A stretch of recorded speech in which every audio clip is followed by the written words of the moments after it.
안녕하세요, 목사님. 저희 지금 크리스천 스테이 두레스대원에 와서 우리 김진호 목사님 모시고 최근에 윤석열 대통령의 비상계엄과 탄핵 정국을 기독교인들이 어떤 관점으로 바라봐야 하는가 조언을 듣고자 인터뷰를 진행하게 됐습니다. 먼저 목사님 이번에 비상계엄 선포됐을 때 어떻게 그 소식을 접하셨어요? 먼저 이 산골짜기까지 와줘서 고맙고요. 네네.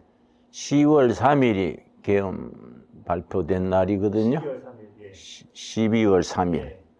네. 그때 내가 대전 대덕단지, 카이스트 대학에 있는 대덕단지에서 특강했었습니다. 특강 마치고 숙소에 들어왔더니 그 유튜브에 계엄령 비상계엄 내렸다 그래서 유튜브에 가짜 뉴스가 많거든요. 저는 가짜 뉴스로 치부했지요.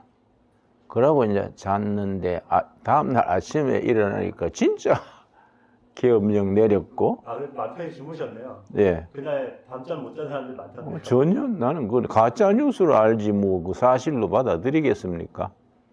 근데 아침에 일어나니까 진짜 계엄령이 발동됐고 또 6시간 만에 없어졌더라고요. 네. 두 가지가 다 쇼크지요. 그런데 내가 이제 느낀 건 윤석열 대통령이 바보도 아닐 텐데 지금 어떤 시기인데 그런 계엄령을 내나? 응? 그래서 내가 아주 상당히 그 점에 대해서 부정적 시각을 가졌지요. 근데 이제 좀 시간이 지나면서 왜 내렸을까? 그지요? 네. 왜 내렸을까? 이유를 내가 이제 생각하고 방송도 듣고 그 뒤에 이제 윤석열 대통령이 국민의 담화가 나오더라고요. 그래서 내가 그런 생각이라면은 계엄령을 내릴 생각을 할 수 있겠다. 긍정적으로 생각한 거는 선거 부정, 그리고 반국가 단체의 그 발호.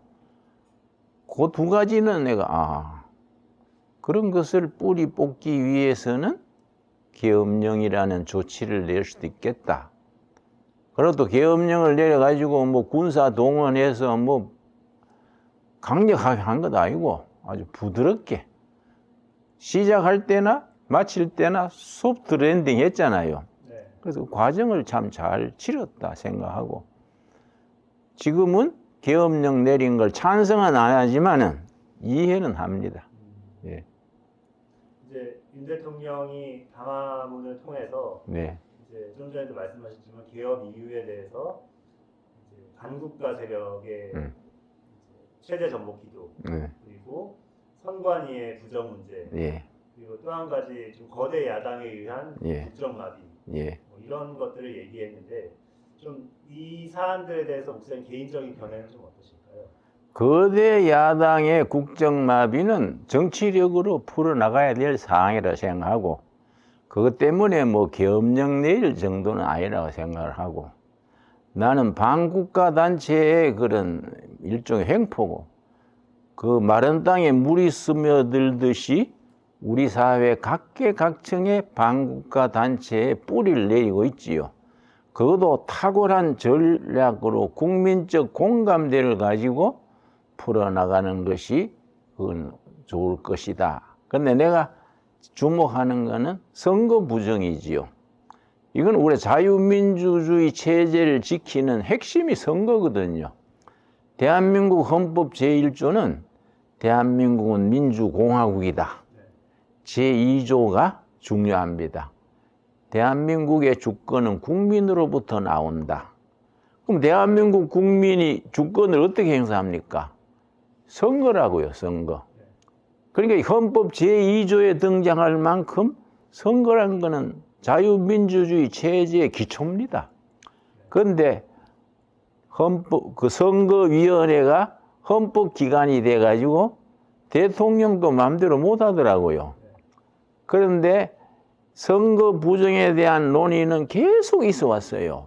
그 전에 황교안 전 총리 같은 분은 아예 그 선거 부정 뿌리 뽑는데 인생을 걸더라고요. 그리고 여러 사람이 선거 부정 얘기했지만은 나는 설마 이 개명천지에 선거 부정이 그렇게 있었을까 했는데 이번에 윤석열 대통령 담화를 듣고 내가 나름대로 조사를 했어요. 네. 그러니까 그거 참 위기더라고요. 왜냐? 이거는 선거 부정이 해결이 안 되면 윤 대통령이 물러나고 다음 대통령 되는데도 민주주의 뿌리가 흔들리는 거예요. 네. 그러니까 민주공화국의 권력이 국민으로부터 나오는데 그 선거를 통해서 나오는 거거든요. 그러니까 선거가 공정해야 자유민주주의, 열린 시장, 자본주의, 복지사회, 인권, 법치 이걸 지켜갈 수 있는데 선거가 기본이 이게 부정이 있으면은 체제 기반이 흔들리지요. 근데 그걸 지키기 위해서 내 생각엔 내가 희생당하더라도 선거 시스템만큼은 바로 잡아주고 나가자. 네. 그런 생각을 했다면 그건 할만하지요. 근데 그걸 비판하는 입장에서는 이걸 자꾸 음모론으로 몰아가더라고요. 근데 거기에 대해서는 음모론이냐 실제냐 정밀하게 조사해야 돼요. 네. 근데 내가 요즘 보니까 믿을 만한 조사, 믿을 만한 사람들이 음모가 아니라 실제적인 사실이다. 네. 그게 있더라고요. 예. 그러고 대통령은 우리보다가 범인들보다가 정보가 더 많지 않습니까? 네. 그 정보가 많은 사람이 종합을 해서 이거는 자유민주주의의 기초를 흔들 일이다. 그래 생각해서 이걸 바로잡기 위해서 계엄령이라는 수단을 통해서 바로잡으려 했다. 그래가 또 국회에서 계엄령 이거는 민주적인 질서 아니다 결정하니까 그걸 받아들여가 금방 또 취소했더라고요. 네. 그것도 참 잘했어요. 네. 그러면서 또 선거위원회는 계엄군을 보내가지고 자료를 그걸 확보를 했습니다. 네. 그 자료에 대한 발표가 조만간 나오겠지요.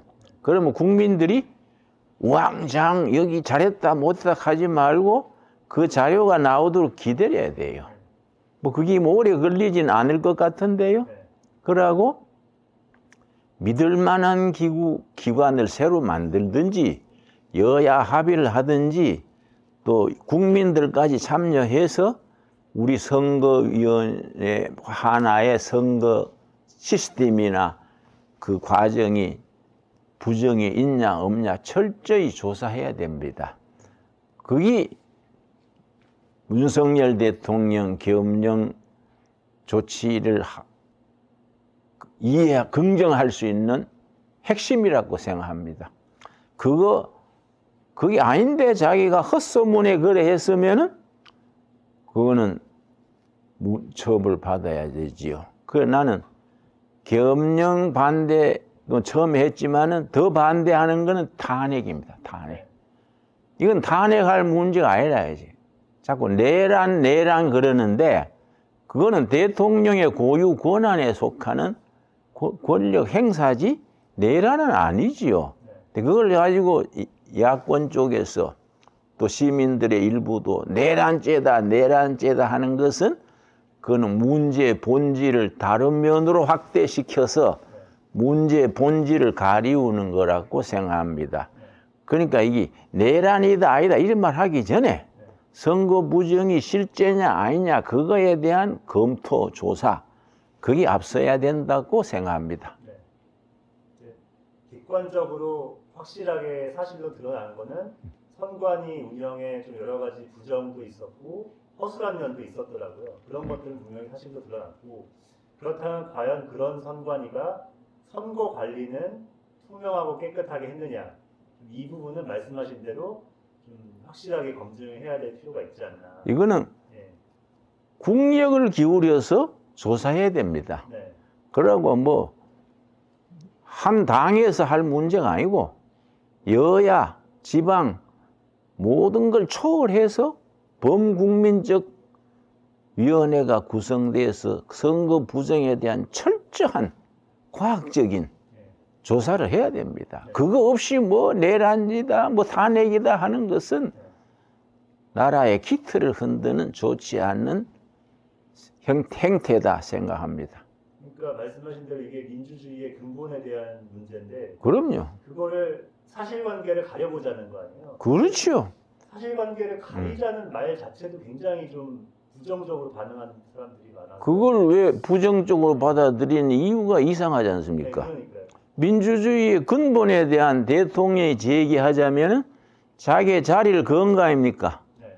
그 양반이 뭐 선거 부정 드러낸다고 5년간 더 하는 것도 아니고 제한된 임기로 끝날 사람인데 네. 그걸 제기하는 거는 자기 나름대로 확신이 있어서 우리 나도 이제 긴급조치 계엄령 하에서 감옥도 살았습니다마는 네. 확신범 네. 확신을 가지고 했는 그 포고지요. 네. 거기에 대해서 일단 인정을 하고 내란이다 뭐다 그런 비본질적인 마타도를 하기 전에 조사가 앞서야 된다 생각합니다. 지금 보니까 국민들도 그렇고 기독교인들도 그렇고 의견들이 서로 분분한데 제가 보니까 크게 세 가지 정도더라고요. 하나는 계엄도 잘못됐고 계엄은 잘못됐고 그러므로 탄핵해야 된다. 대통령 탄핵해야 된다. 또 하나는 계엄은 잘못됐지만 그래도 탄핵은 좀 심하지 않느냐 그런 의견이고 세 번째는 계엄은 진짜 어쩔 수 없는 상황이었고 그러므로 탄핵은 꼭 막아야 된다. 이런 세 분류로 갈라지는 것 같아요. 목사님 어떻게 보시는지? 나는 세 번째 쪽인 것 같은데요. 예. 네. 계엄이 바람직하지 못한 시기에 나왔지만은 그러나 그런 내용이 있으므로 그 계엄하게 된 원인 조사를 해서 대처를 해야지 그걸 탄핵 정구로 몰고 가는 것은 본질을 호도하는 더더구나 부정선거에 관여했던 사람들이 탄핵에 앞장서는 면이 있잖아요. 네. 그건 안 되지요. 그러니까 계엄은 안 좋은 시기에 안 좋은 방법으로 나왔다. 네. 더 나쁜 거는 탄핵이다. 저는 그렇게 생각합니다. 이제 국회 탄핵 소추서를 보니까 1차 탄핵 소추서에는 가치 외교라는 이명하에 북한, 중국, 러시아를 적대시했다. 그리고 일본 중심의 기이한 외교 정책을 고집해서 동북아에서 고립을 자초했다. 이런 내용이 있어가지고 이게 좀 논란이 됐었어요. 이게 논란이 되니까 2차에 빠졌더라고요. 그런 말 나오는 사람들이 수상해요. 왜냐? 네. 윤석열 대통령이 장단점, 좋은 점, 나쁜 점 있지만은 제일 잘한 점 중에 하나가 한미일 동맹관계를 확고히 한 겁니다. 이거는 나라의 국운에 관한 문제입니다. 이 윤석열 대통령의 최고의 업적이 한미일 관계를 복원한 거. 이건 우리나라의 앞으로의 생존 번영의 기본입니다.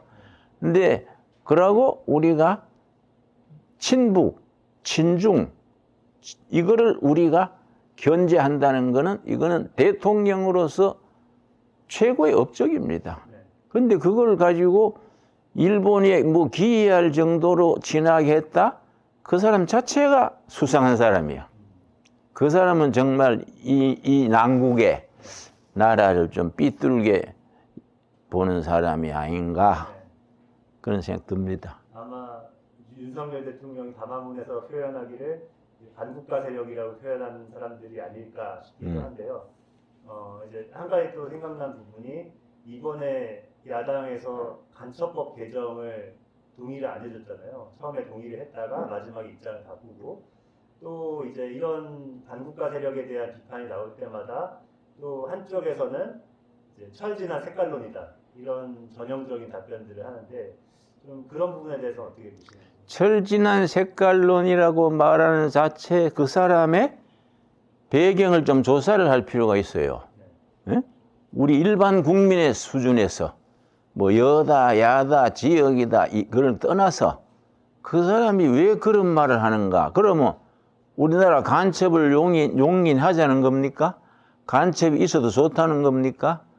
이거는 미국 같은 유럽 같은 선진국에서도요. 그런 케이스는 굉장히 엄하게 다룹니다. 응? 그 국가의 이익을 손상시키는 사람, 또 적대적인 행동하는 사람은 굉장히 엄합니다. 근데 우리나라는 비빔밥이 됐어요. 응? 그 간첩을 재판하는데 좌파 변호사들이 몇십 명이 동원돼요. 그 아까운 고시 해가지고 변호사가 돼가지고 간첩을 변호하는데 그 시간을 내면은 국민에 대한 반역 아닙니까? 그게 반국가 세력 아닙니까? 그지요? 그런 질서는 바로잡아야 돼요. 그런데 이번에 그런 세력이 바로잡아지려면은 우리 윤석열 대통령의 이번에 계엄령 반체제 운동을 긍정적인 면, 물론 부정적인 면도 있지요. 나 다시 말씀드려서 반국가 세력이나 이런 거는 장기적으로 나는 계엄령을 안 내려도 한 3년 안에 서서히 시대 흐름으로 국민적인 선택으로 해결돼 갈 것이다. 저는 그렇게 판단합니다. 또 지금도 그렇게 판단하고.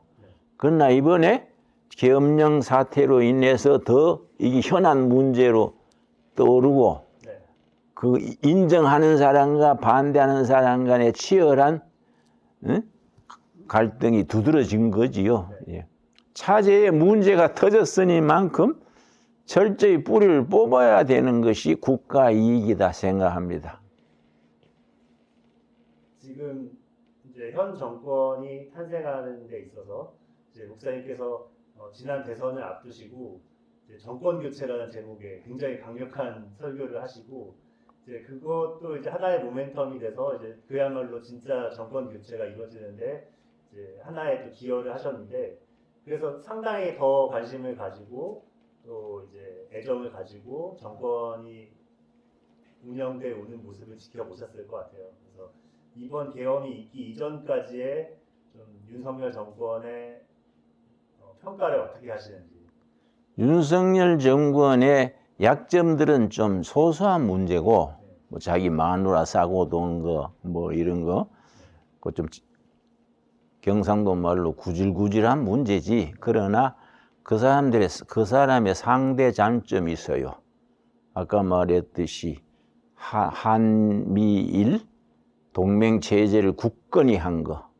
두 번째는 내가 국가 세일즈면 1호라 그래가지고 계속 해외 다니면서 많은 나라들의 국위를 선양시킨 거. 국가 윗신을 정상화시킨 거. 그런 거는 크고, 그러고 기업가들에 대한 우대. 우리나라가 국제 경쟁력 있는 단체는 둘밖에 없습니다. 전문 엔지니어, 과학자 집단. 둘째는 기업인 집단. 이걸 괴롭히면 전에 정권에서는 삼성 이재용 같은 분을 감옥 살게 했잖아요. 이재용이 감옥 들어가니까 일본 소니에서는 간부들이 축제를 벌였습니다. 이재용 삼성이 내려앉으면 우리 때가 온다, 회복된다 그래가 실제 그 사람들은요 축제를 벌였어요. 그거는 이재용이 뭐 하자가 있으면은 국가를 위하는 사람이라면은 벌금을 때려가지고 국고 수입을 하는 것이 국가 이익이지, 한국을 대표하는 재벌을 감옥 살게 하는 거는 엄청난 손실이지요. 응? 예. 그런 거는 국가 운영에 있어서 정말 책임감이 없는 정치가들이 했다고 생각합니다. 그런데 이번에 윤석열 대통령은 기업가를 우대하는 정책, 그걸 전개한 거는 큰 공로라 생각합니다. 윤 대통령에 대해서 비판적인 입장을 가진 분들은 이제 말씀하신 영부인 문제, 그러고 의사 네. 갈등 문제, 네. 그거는 의사 집단이 상당히 수준이 높으니까 네. 우리나라 의료 제도에 이런 문제가 있는데 의사 여러분 의견 어떠시오? 여러분이 충분히 토론해 가지고 대안을 내주시면 정부가 거기에 참자해서 해결합시다. 이게 민주적 지도자의 역할이에요. 근데 2,000명 숫자까지 정해가지고 2,000명 증언한다. 그거는 옛날 검찰총장 하던 때 수준이지 대통령의 수준은 아니지요. 예. 그런 것이 책 잡혀가지고 지금까지 뻗어오는 동인이 되지 않았나. 그러고 이건희, 김건희 여사 문제는 그런 거는 나는 경상도 남자 스타일에서 그런지 그런 거는 탁 내놔버려야지. 예? 내가 볼 때는 별 탈 없는 마누라인데 혹시 법적으로 문제가 있는지 여러분 특검이든 뭐든 조사를 해 주시오. 법에 저촉되는 거 있으면 내가 앞장서서 맡겠습니다. 이것이 대통령다운 거지. 그지? 그걸 막으려고 감사하는 거는 조금 쫌살이 아닌가. 그런 것들이 국민 이미지를 나쁘게 하는데 좋은 걸음이 된 거지요. 그리고 자꾸 소위 무속과 관련된 그건 우리는 사실은 모르는 거지, 그지요? 네. 사실은 모르는 거지만은 어떻게 됐나, 그건 확인할 수도 없는 거이고, 네. 그건 조금 알 수 없지요. 예. 네. 만약에 지금 이제 탄핵 소추안이 결국 헌재로 넘어가 있잖아요. 그래서 만약에 헌재에서 탄핵이 인용되면은 그럼 다시 대선을 치러야 되는 상황이 되는 거고, 그리고 현재로서 가장 유력한 차기 대선 후보는 민주당의 이재명 대표인데요. 이분도 역시 지금 사법 리스크가 많은 분이고. 나는 간단하게 생각합니다. 네. 탄핵은 취소돼야 되고, 네. 이재명은 감옥 가야 되고, 네. 새로운 인재들이 다음 정국을 이끌어 가야 한다. 네. 윤석열도 어차피 2년 뒤면 끝나는 거고, 네. 그러니까 탄핵은 취소되고 윤 대통령은 남은 임기 잘 마무리해서 다음 정권 넘기고, 이재명은 자기 갈 길이 있잖아요. 감옥 가는 게 자기 길 아니야. 그거는 100% 정해진 거 아닙니까? 네. 자꾸 그걸 뒤집으려고 탄핵하고 하는 거는 참 안쓰럽지요. 그렇지요? 도둑이 재발저래가지고 이리 뛰고 저리 뛰고 하는 거 보면 그 사람도 참 힘들겠다. 응? 안 됐어요. 근데 그 사람이 참 천재적인 머리가 있더라고. 그런 거 방어하려고 뛰는 거 보면 아까운 사람이요. 근데 좀 가치관이 삐뚤어지지 않았으면 크게 쓰임 받을 사람인데, 나는 딱 3가지입니다. 탄핵은 취소돼서 윤 대통령이 제자리 가야 되고, 이재명은 빠른 시일에 감옥에 가야 되고, 다음 정권 새로운 인재들이 등장해서 새로운 질서로 나가야 된다. 정치판이 몇 명 바꿔주는 게 아니라, 나는 이번에 한동훈 대표 물러난 것도 잘 됐다고 봐요. 어차피 말이 많고 경험이 부족하니까 그런 사람들은 좀 공부 더 하고, 새로운 인재들이 다음 정권 여당 야당, 야당에도 이재명 물러나면 좋은 인재들이 있습니다. 누구라고 짚고 싶지만은 그건 자제하기로 하고, 야당에도 나라를 이끌어갈 만한 좋은 인재들이 있습니다. 그 극좌가 아니라 해야 되지. 건전한 민주주의. 그러니까 보수는 개혁적이라야 되고, 좌파는 정말 공부를 제대로 한 애국적 좌파의 건강한 보수, 개혁적 보수. 이게 바르게 경쟁해 나가면 우리나라 장래는 밝지요. 그러고 국제적으로는 한미일 동맹관계를 확실히 하고, 우리가 자유민주주의 세계의 주자가 돼야 됩니다. 그게 국가의 방향 아닙니까? 근데 이번에 탄핵 정국으로 잘못 나가면은 자유민주주의 기본 체제가 흔들리기 쉽지요. 이거는 막아야 됩니다. 그래서 탄핵은 이거는 취소돼야 된다. 내 의견입니다. 또 그렇게 될 것으로 나는 한 70~80% 탄핵이 취소될 것으로 전망합니다. 한미일 동맹 말씀하셨는데 이제 최근에 뭐 국민들 사이에서 한미일 동맹에 대해서는 뭐 특별히 유감이 없는데 한일 관계에 대해서는 좀 아무래도 역사적인 아픔이 있다 보니까 좀 민감하게 나오시는 분들이 많이 있는 것 같더라고요. 거기에 대해서 성경을 인용하자면은 네. 예수님 당시의 크리스찬들은 항상 미래지향적이랬습니다. 바리새인들은 과거 모세건데 예수님은 제자들한테 땅 끝까지 미래를 제시했지요. 독일하고 프랑스가 47번 전쟁했습니다. 친하게 지내잖아요. 강자가 약자를 용서해줘야 됩니다. 감사하게도 한국이 일본보다 강자가 됐어요. 옛날에 우리가 일본의 약자를 했습니다. 우리도 모르는 사이에 우리 국력이 일본을 앞질렀어요. 국민 의식도 앞지르고 문화도 앞지르고 국방력도 앞지르고 그리는 일본을 품고 자유아시아, 자유세계로 나가야 될 때다. 그런 의미에서 한미일 동맹관계는 우리 민족의 생존, 번영의 기틀이다. 그렇게 생각합니다. 네. 목사님 좀 전에도 이제 야당 관련해서 말씀하셨는데 목사님 사실 누구보다 민주화 운동에 앞장서셨던 분이고 그렇죠. 이제 지금 이제 민주당 쪽에도 목사님 개인적으로 친분이 있거나 이런 지도자들이 많이 있잖아요. 그렇지요. 근데 내가 이제 재정구하고 친했는데 네. 죽은 재정구 비서하던 사람이 김부겸이 있어요. 상당히 사람이 커먼센스 상식이 있고 네. 건전합니다. 네. 그리고 경기도 도지사 이름 뭡니까? 김동연 같은 사람도 균형이 있는 사람이요.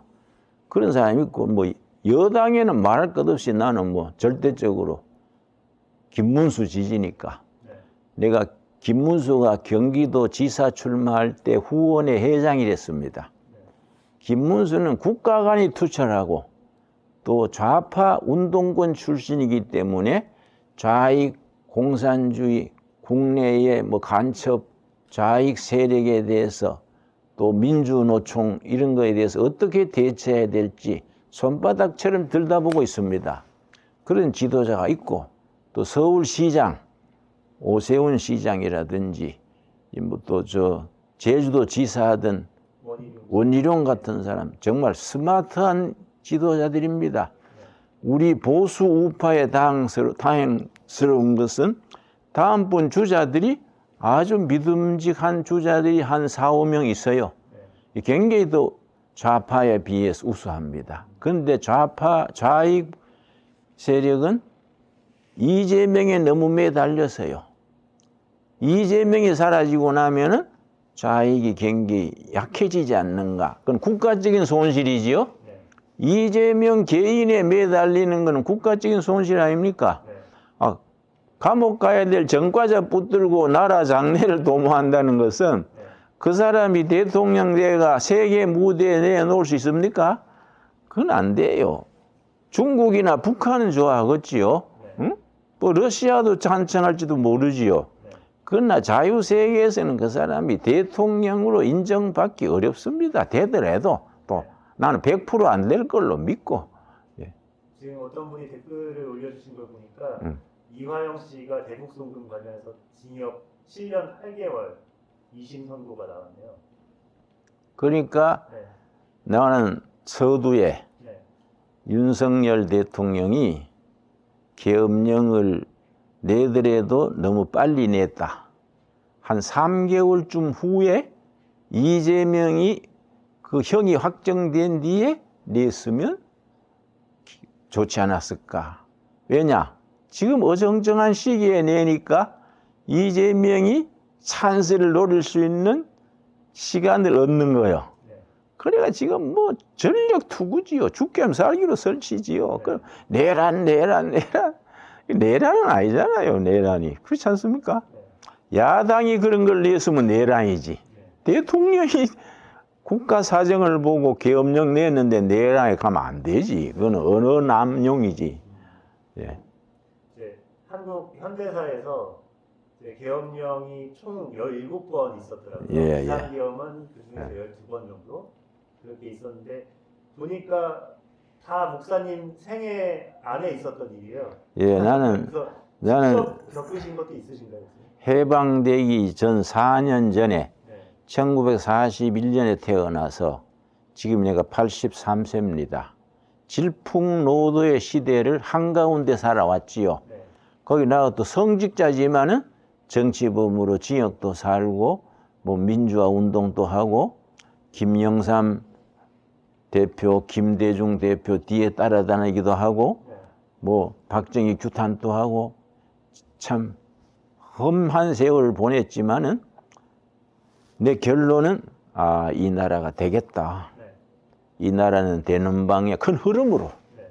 세계사의 흐름 속에서 네. 대한민국은 되는 방향으로 가는구나. 특별히 북한이 죽을 쏘니까, 북한이 지리멸렬하니까 남한에만 준비되면 통일한국이 될 것이고, 통일한국이 한미일 굳건한 국제관계 속에 자유우방에 책임있는 국가로 발돋움하면은 대한민국은 뜹니다.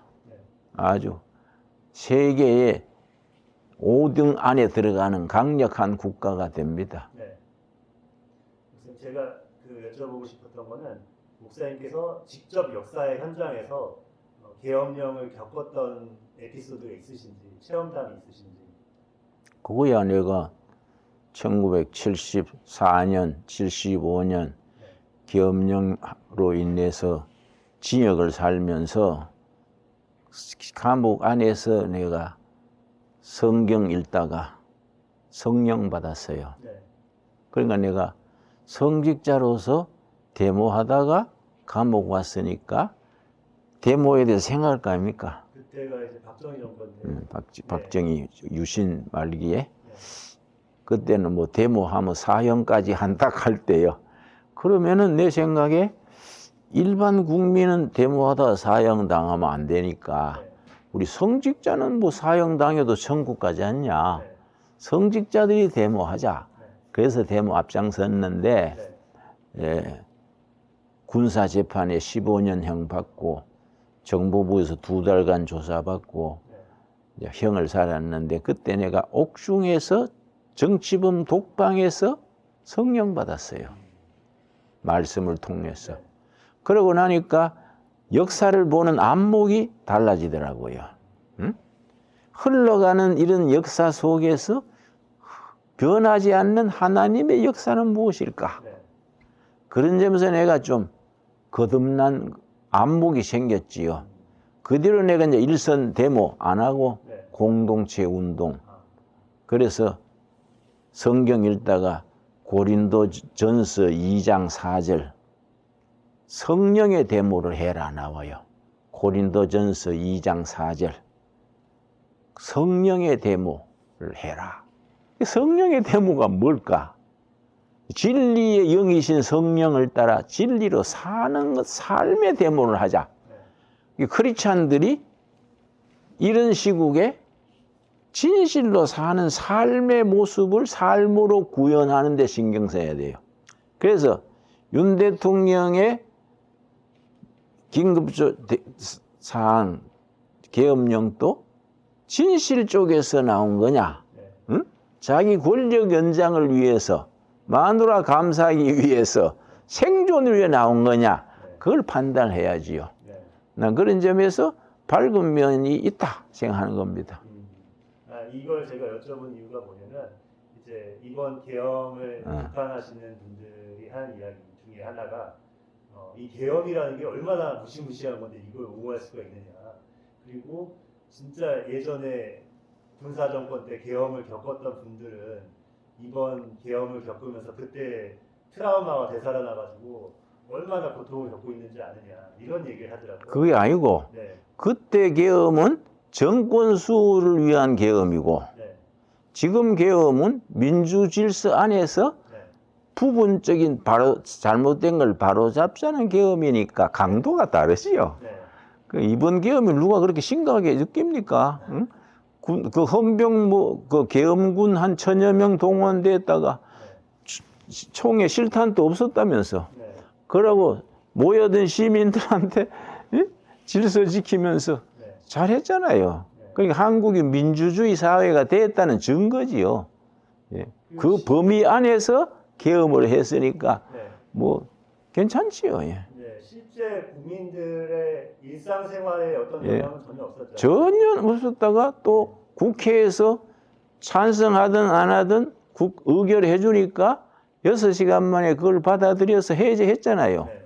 그러니까 우리나라 윤석열 대통령도 민주적 절차를 따른 거지.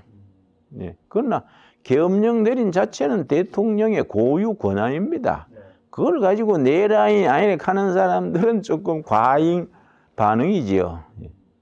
다시 확인하자면 이제 목사님 이제 계엄 때 감옥 생활하셨던 게 예. 30대 초반, 그렇죠. 50년 전인데 예. 뭐 이번 계엄 소식을 보고 그때 악몽이 되살아나거나 그런 적은 없어요. 예. 그때 계엄은 네. 좀 저의가 있었지요. 네. 자기들의 군사 정권 유지하자. 네. 예? 뭐 대통령도 박정희 대통령도 내가 좀 칭찬합니다만은 네. 그러나 자기 정권 유지를 위한 계엄이지요. 네. 지금 윤석열 대통령은 나라의 잘못된 질서를 바로잡자는 계엄이니까 네. 강도나 취지가 다르다고 봅니다. 응? 네.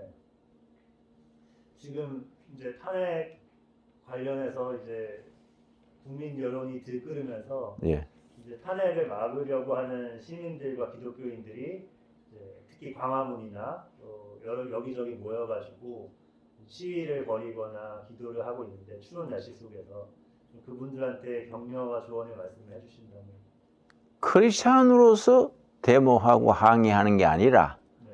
국민으로서 잘못된 것에 대한 시위지요. 예.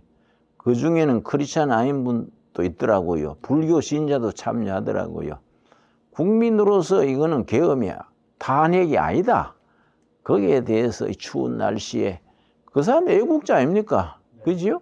애국 시민이지요. 그 사람들도. 그러나 매스컴이 여의도의 국회 쪽에 계엄 찬성하는 사람의 그걸 많이 탄핵을 찬성하는 사람은 많이 띄워주고 그 세종로에 탄핵을 반대하는 사람들의 그 열정은 잘 띄워주지 않더라고요. 이거 매스컴 자체가 편향된 거지요. 그러나 크리스찬 투데이 같이 작은 신문이지만은 잘 보도해 주기 바랍니다.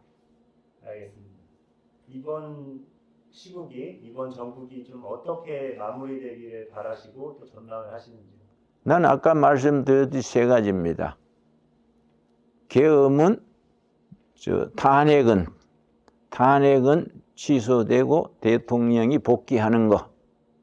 이재명은 짜여진 각본대로 감옥 가는 거. 그리고 정치판이 새 판을 짜서 좋은 나라로 발전하는 거. 난 그렇게 돼 갈 거라고 봅니다. 또 그렇게 돼야 한다고 봅니다. 네, 마지막으로 좀 이번 시국 관련해서 기독교인들 그리고 국민들 그리고 정치권에 좀 각각 좀 당부하고 싶은 말씀이 있으시다면. 기독교인이다 불교인이다 그런 걸 떠나서 네. 기독교인이면서 대한민국 국민이니까 국민으로서 우리가 얼마나 피 흘리고 지킨 자유민주주의입니까? 네. 그리고 한강의 기적을 일으키는 모범 국가가 됐지 않습니까? 대한민국은 기적을 일으킨 국가입니다. 네. 원조 받던 나라에서 원조하는 나라로 세계 가난하기로 꼴찌되던 나라에서 10대 선진국으로 이 대한민국 자체가 기적입니다. 앞으로 이제 통일한국이라는 한반도의 기적으로 성화되기 위해서 국민 모두가 자기 자리를 지키자는 거지요. 예. 정치권에는 예, 정치권은 지금 정치를 해체한다고 생각하고 새로운 정치로 나갈 수 있기 바랍니다. 새로운 지도자, 새로운 각오, 정말 민족과 국민을 위한 정치로 새로 거듭나는 정치를 할 수 있기 바랍니다. 정치야말로 새 판을 짜야지요. 예, 흐름이 그렇게 돼 갈 것 같은데요? 네. 내가 너무 낙관적인가요? 아닙니다. 귀한 말씀 감사드리고요. 예. 이렇게 마무리해도 괜찮으실까요? 어이, 좋습니다. 네, 알겠습니다. 그럼 마치도록 하겠습니다. 네, 시청해주신 분들 감사드립니다.